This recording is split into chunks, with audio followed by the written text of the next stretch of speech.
Hello दोस्तों, मैं आपका अपना दोस्त शिवम प्रजापति। गज़ल सीखो के पहले एपिसोड में आपका इस्तकबाल करता हूँ। अगर आप भी दो समान तुकांत वाली पंक्तियों को शेर का नाम देते हैं तो आप गलत हैं। अगर आप भी 4, 6, 8 समान तुकांत वाली पंक्तियों को गज़ल के कुछ शेर का नाम देते हैं तो मेरे दोस्त आप गलत हैं। अब सवाल ये आता है, सही क्या है? जो सही तरीका है हम आपको सिखाने वाले हैं। तो आओ गज़ल सीखें, शेर व शायरी का सही तरीका।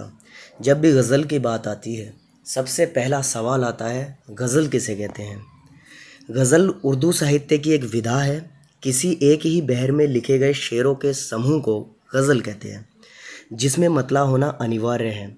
अन्यथा की स्थिति में शेरों के समूह अशार कहलाएंगे। जो व्यक्ति इन नियमों का पालन करते हुए अपने भाव को नियमबद्ध तरीके से गज़ल कहता है वो शायर कहलाता है।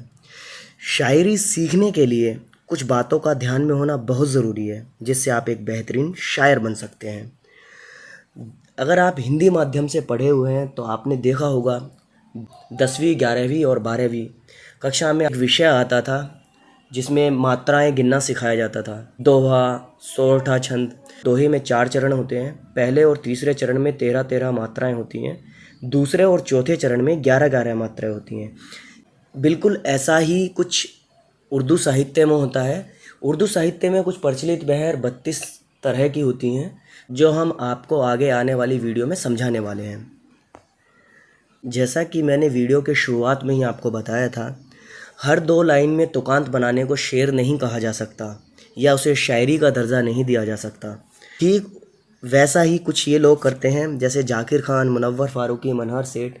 इनका कहना है कि मैंने एक शेर कहा था कि, जबकि वो शेर होता नहीं है, क्योंकि शेर पर बंदिशें होती हैं, बहर की बंदिशें। ये सभी चीज़ें हम आपको आगे बताने वाले हैं।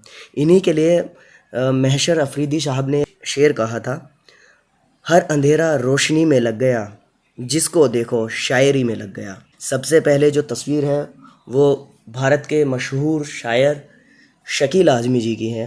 दूसरी तस्वीर पाकिस्तान के मशहूर शायर अब्बास ताबिश जी। नीचे जो 2 तस्वीरें हैं वो भारत के युवा शायर हैं।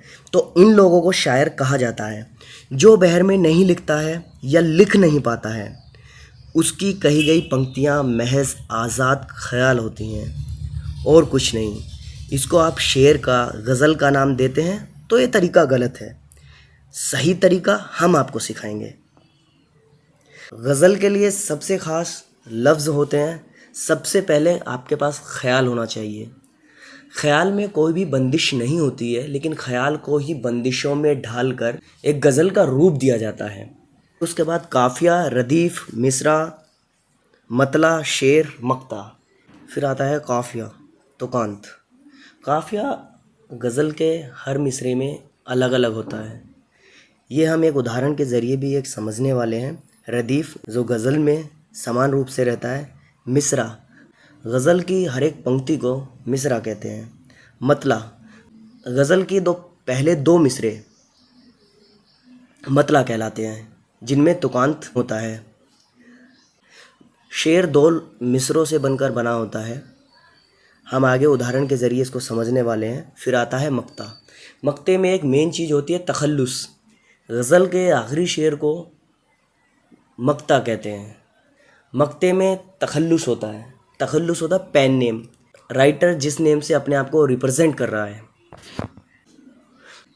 आइए उदाहरण से समझते हैं। स्क्रीन पर दिख रहे 4 मिसरे फ़रत एहसास साहब ने कहे हैं, तुम्हें उससे मोहब्बत है तो हिम्मत क्यों नहीं करते, किसी दिन उसके दर पे रक़्स वहशत क्यों नहीं करते, इलाज अपना कराते फिर रहे हो जाने किस किस से, मोहब्बत करके देखो ना, मोहब्बत क्यों नहीं करते।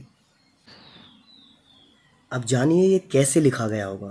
सबसे पहले फ़रत एहसास साहब ने ये ख्याल बुना होगा, फिर इस ख्याल को शेर में तब्दील किया है।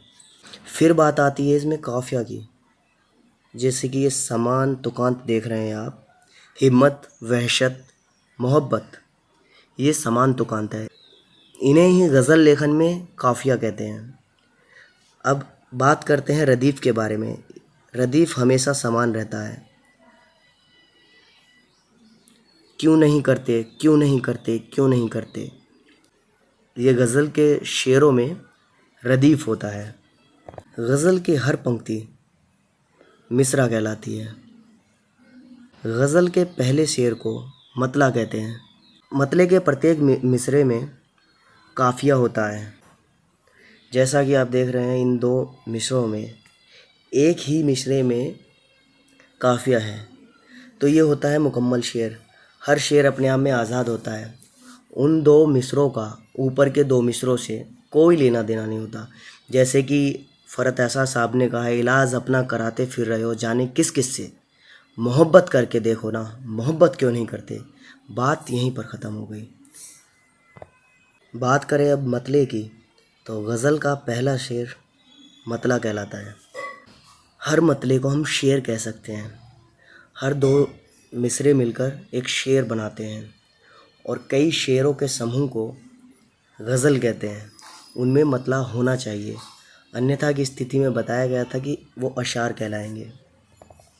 आगे एक और पीपीटी में हम आपको समझाने वाले हैं किन्हें अशार कहेंगे, किस स्थिति में गज़ल कहेंगे। मक्ता भी हम आगे आने वाली स्लाइड में आपको बताने वाले हैं। जैसे अनवर शऊर साहब की एक और गज़ल के कुछ शेर। वो लोग मेरे बहुत प्यार करने वाले थे, गुज़र गए हैं जो मौसम गुज़रने वाले थे। नई रुतों में दुखों के भी सिलसिले हैं नए, वो ज़ख्म ताज़ा हुए हैं जो भरने वाले थे। ये किस मकाम पे सूझी तुझे बिछड़ने की, कि अब जाके तो कहीं दिन संवरने वाले थे। जैसे कि गज़ल में देख सकते हैं,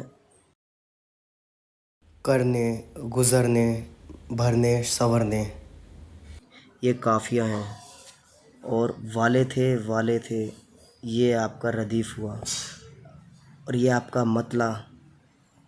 अगर हम मतले को इस गज़ल से हटा दें तो ये जो दो शेर बचे हैं इन्हें अशार कहा जाएगा।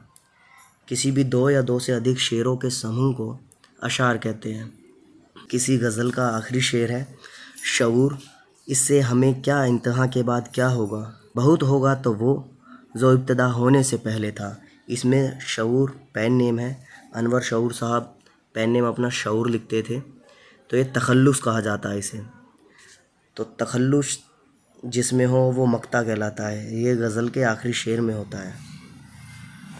उर्दू साहित्य की ऐसी ही कुछ बारीकियों के साथ हम आने वाले हैं नेक्स्ट वीडियो में। धन्यवाद, आज के लिए इतना ही। अगली वीडियो में हम जानने वाले हैं काफ़िया और इसके दोष, मात्रा गिनना, वज़न, रुक्न। और आप इस वीडियो पर जो भी कुछ जानना चाहते हैं तो वो कमेंट कर सकते हैं। आपके उन सवालों के जवाब आपको नेक्स्ट वीडियो में आपको मिलने वाले हैं।